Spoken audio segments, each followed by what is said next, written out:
పాకిస్తాన్ ఏం చెబుతోంది? ఫేక్ వార్తలతో అక్కడి ప్రజలను, ప్రభుత్వాన్ని, అంతెందుకు ప్రపంచ దేశాలను కూడా మభ్యపెడుతోంది. పాక్ చెప్పిన సొల్లు వార్తల్లో మొదటిది అదంపూర్ ఎయిర్ బేస్ను తునాతునకలు చేసాం ఇండియాలో అని. మేం కొట్టిన దెబ్బకు ఆ ఎయిర్ బేస్ ఫంక్షనింగ్లోకి రావాలంటే కనీసం ఏళ్లు పడుతుందని చెప్పింది. అందరితో ఆగలేదు, అక్కడే ఉండే S-400ను, MiG-29 విమానాలను కూడా పేల్చి పారేసామని చెప్పింది. ఫేక్ ముచ్చట్లతో రోజులు గడుపుతున్న పాకిస్తాన్ భరతం పట్టేలా భారత ప్రధాని నరేంద్ర మోదీ అదంపూర్ ఎయిర్ బేస్ను ఈరోజు పర్యటించారు. ఆయన పర్యటనకు కారణాలు ఎక్కడా వెల్లడించలేదు. అలా అని ఎక్కడా సుదీర్ఘ ప్రసంగాలు కూడా చేయలేదు మోదీ. జస్ట్ సైనికులను కలిసి భారత్ మాతాకి జై, వందే మాతరం అన్నారు.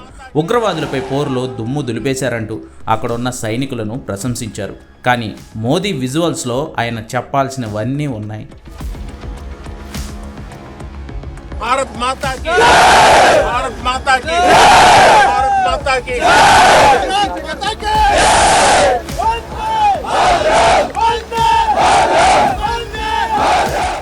అదంపూర్ ఎయిర్ బేస్ ధ్వంసం చేయలేదు. అవి పాక్ చెప్తున్న కట్టుకబుర్లని చెప్పడానికి ఇండియన్ ఎయిర్ ఫోర్స్కు చెందిన ప్రధాని భారీ విమానం ఎయిర్ బేస్లో ల్యాండ్ చేశారు. రన్వే లేకపోతే అసలు ఎలా ల్యాండ్ అవుతారు?